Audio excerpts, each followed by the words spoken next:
নমস্কাৰ এই মুহূৰ্তত আহি পৰিছে ৰাজ্যখনৰ বাবে কেইবাটাও ব্ৰেকিং নিউজ আৰু এনে ধৰণৰ খবৰসমূহ নিতৌ চাবৰ কাৰণে চেনেলটো সাবস্ক্ৰাইব কৰি ভিডিঅ'টোত এটা লাইক কৰি দিব।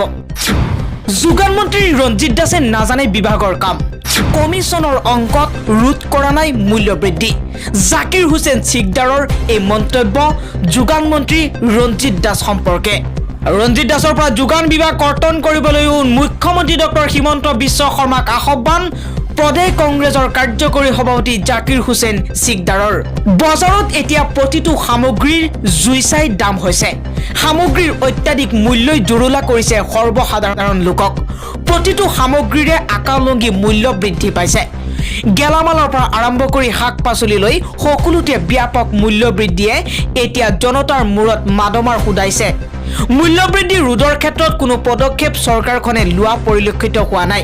সাধাৰণ লোকৰ বাবে এতিয়া নিত্য ব্যৱহাৰ্য সামগ্ৰীখিনি কিনাটো যেন কঠিন হৈ পৰিছে। কিন্তু কাণসাৰ নাই শাসকীয় বিজেপি চৰকাৰৰ।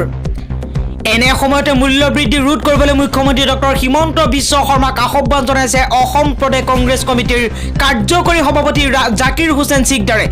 জাকিৰ হুছেইন সিকদাৰে কৈছে, যোগান মন্ত্ৰী ৰঞ্জিত দাসে নাজানে বিভাগৰ কাম, কমিছনৰ অংকত মূল্য বৃদ্ধি ৰোধ কৰিব পৰা নাই যোগান মন্ত্ৰীয়ে।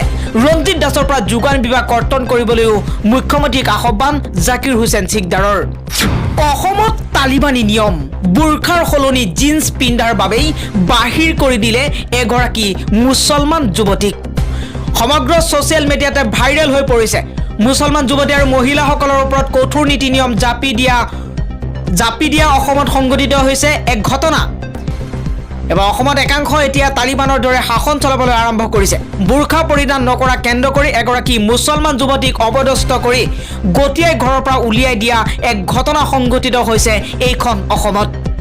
বুৰ্খা পৰিধান নকৰি জিন্স পেণ্ট পৰিধান কৰাটোৱেই অপৰাধ হ'ল মুছলমান যুৱতীগৰাকীৰ বাবে। বিশ্বনাথ চাৰিআলিৰ দৈনিক বজাৰৰ সমীপৰ 12 নং ৱাৰ্ডৰ নিবাসী এগৰাকী যুৱতীক বুৰ্খাৰ সলনি জিন্স পেণ্ট পৰিধান কৰাৰ বাবে মানসিকভাৱে হাৰশাস্তি কৰাৰ লগতে অশ্লীল গালিগালাজ কৰাৰ অভিযোগ উত্থাপন হৈছে। একেটা অঞ্চলৰে নুৰুল আমিন নামৰ ব্যক্তিগৰাকীয়ে বুৰ্খাৰ সলনি জিন্স পেণ্ট পৰিধান কৰাৰ বাবে অপদস্থ কৰিছে মুছলমান যুৱতীগৰাকীক। ঘটনাটো সংঘটিত হোৱাৰ সময়ত ঘৰৰ মহিলাসকলে নুৰুল আমিনৰ বিৰুদ্ধে কোনো প্ৰতিবাদ কৰা নাছিল। কেৱল এই ঘটনাই নহয়, পূৰ্বেও অঞ্চলটোৰ আন কেইবাগৰাকী যুৱতীক বুৰ্খা পৰিধান নকৰাৰ বাবে অপদস্থ কৰা তথ্য পোহৰলৈ আহিছে। উল্লেখযোগ্য যে ইলেক্ট্ৰনিক সামগ্ৰীৰ ব্যৱসায়ৰ সৈতে নুৰুল আমিনৰ পৰিয়ালটো জড়িত। নিজৰ ঘৰতে মোবাইলৰ এচেছৰিজ সমূহ মজুত কৰি ৰাখি বিক্ৰী কৰে নুৰুল আমিনৰ দুই পুত্ৰই।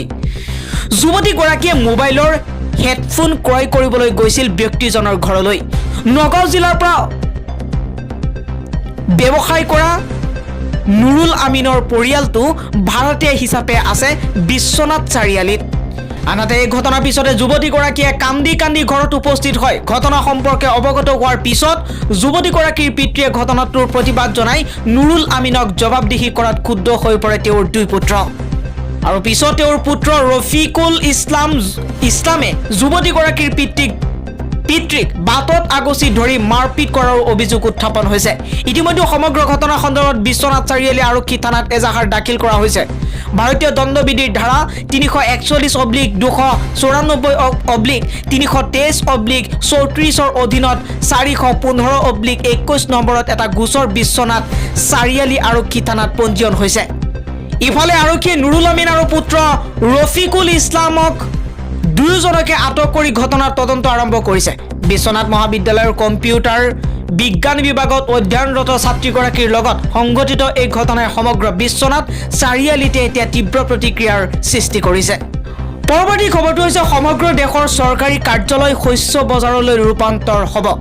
কৃষক নেতা ৰাকেশ টিকাইটৰ এই সতৰ্কবাণী। কৃষক নেতা ৰাকেশ টিকাইটে আজি চৰকাৰক সতৰ্ক কৰি দিছে যে যদি চৰকাৰে প্ৰতিবাদকাৰী কৃষকসকলক দিল্লীৰ সীমাৰ পৰা বলপূৰ্বক আঁতৰাবলৈ চেষ্টা কৰে তেন্তে ইয়াৰ পৰিণাম ভয়াৱহ হ'ব।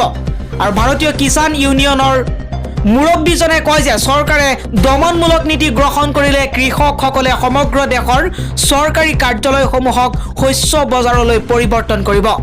যদি কৃষকসকলক বলপূৰ্বক সীমান্তৰ পৰা আঁতৰাবলৈ চেষ্টা কৰে তেন্তে তেওঁলোকে সমগ্ৰ দেশৰ চৰকাৰী কাৰ্যালয়সমূহক শস্য বজাৰলৈ পৰিৱৰ্তন কৰিব বুলি তেওঁ টুইটাৰত এই মন্তব্য কৰিছে ৰাকেশ টিকাইতে এই টুইটাৰত এই মন্তব্য কৰিছে চাও কেনেকৈ মন্তব্য কৰিছে ইয়াত আৰু লগতে হেজ ফাৰ্মাৰ্ছ প্ৰটেষ্ট বুলিও তেওঁ ট্ৰেন্ডিং কৰি আছে দিল্লী আৰক্ষীয়ে গাজীপুৰ আৰু লগতে টিক্ৰী সীমান্তৰ পৰা চিমেণ্টৰ ব্লক আৰু বেৰিকেড আঁতৰ কৰাৰ দুদিন পিছত শ্ৰীযুত টিকাইতে এইদৰে মন্তব্য কৰিছে 2020 চনৰ 26 নৱেম্বৰৰ পৰা কেন্দ্ৰৰ 3খন কৃষি আইনৰ প্ৰতিবাদ কৰি হাজাৰ হাজাৰ কৃষকে 3টা সীমান্ত টিক্ৰী সিংঘু আৰু লগতে গাজীপুৰত শিবিৰ পাতি বৰ্তমান সময়তো আছে প্ৰতিবাদকাৰী কৃষকসকলে দাবী কৰি আহিছে যে যোৱা বছৰ প্ৰণয়ন কৰা 3খন আইন তেওঁলোকৰ স্বাৰ্থৰ বিৰোধী আৰু সেই আইন 3খন কেন্দ্ৰই বাতিল কৰিব লাগে কিন্তু কৃষকসকলৰ এই দাবীলৈ কোনো কাণসাৰ নাই নৰেন্দ্ৰ মোদীৰ নেতৃত্বাধীন কেন্দ্ৰীয় চৰকাৰৰ এই কৃষক বিৰোধী স্থিতিৰ বিৰুদ্ধে যোৱা 1 বছৰ ধৰি আপোচবিহীনভাৱে প্ৰতিবাদ সাব্যস্ত কৰি আহিছে কৃষকসকলে পৰৱৰ্তী খবৰটো হৈছে 2025ৰ ভিতৰত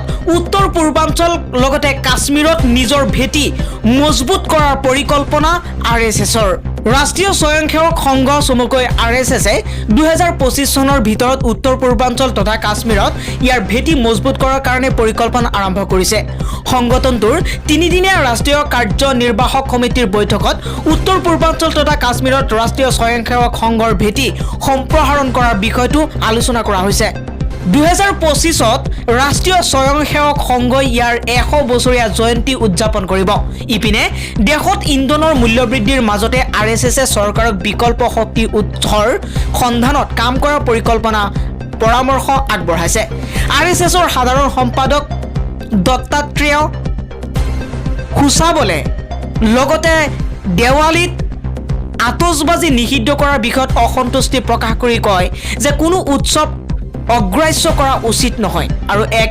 সৰ্বসন্মত দিশ গ্ৰহণ কৰিব লাগে অসমৰ বিজেপি দল হিমন্ত বিশ্ব শৰ্মা হিন্দু গোপালকসকলৰ প্ৰধান শত্ৰু বিধায়ক মনোৰঞ্জন তালুকদাৰৰ এই কঠোৰ মন্তব্য অসমৰ অসমীয়া কৃষিজীৱী ৰাইজে কেতিয়াও গোমাতা হিচাপে মানি অহা নাই গৰুক মাতৃ হিচাপে অসমৰ খাটি খোৱা মেহনতি ৰাইজে গৰুক গোধন হিচাপেহে গণ্য কৰি আহিছে য'ত গ্ৰাম্য অঞ্চলী কৃষক গোপালকসকলে নিজৰ বিপদে আপদে প্ৰয়োজনৰ খাতিৰত এই গোধন বিক্ৰী কৰি নিজৰ অভাৱ সমস্যাৰ সমাধান কৰি আহিছে কিন্তু নাটপুৰীয়া গেৰুৱা নেতাৰ শ্ৰুতলিপি শুনি মুখ্যমন্ত্ৰী ডক্টৰ হিমন্ত বিশ্ব শৰ্মাৰ নেতৃত্বাধীন বিজেপি চৰকাৰে গোধনক গোমাতালৈ ৰূপান্তৰিত কৰি গো সুৰক্ষা বিধেয়ক প্ৰৱৰ্তনত নামি পৰিছে যুগ ধৰি ৰাজ্যখনৰ চহা গোপালক আৰু কৃষকৰ মূৰত মাধমাৰ সুদাই গো সুৰক্ষা বিধেয়ক 2021 আনি এক অৰ্থত গ্ৰাম্য কৃষি অৰ্থনীতি এক প্ৰকাৰ সমুলঞ্চে নিপাত কৰাৰ ভয়ংকৰ ষড়যন্ত্ৰ কৰিছে ভাৰতীয় কমিউনিষ্ট পাৰ্টি মাৰ্ক্সবাদী ঢকুৱাখনা সমিতিৰ উদ্যোগত অনুষ্ঠিত নৰ্মাল স্কুল প্ৰাংগণত শনিবাৰে অৰ্থাৎ যোৱাকালি অনুষ্ঠিত গো সুৰক্ষা আইন 2021 শীৰ্ষক এক অভিৱৰ্তনত মুখ্য বক্তা হিচাপে অংশগ্ৰহণ কৰি সৰভোগ বিধানসভা সমষ্টিৰ বিধায়ক মনোৰঞ্জন তালুকদাৰে এই কঠোৰ মন্তব্য কৰিছে বিজেপি চৰকাৰৰ গো আইনৰ বিৰুদ্ধে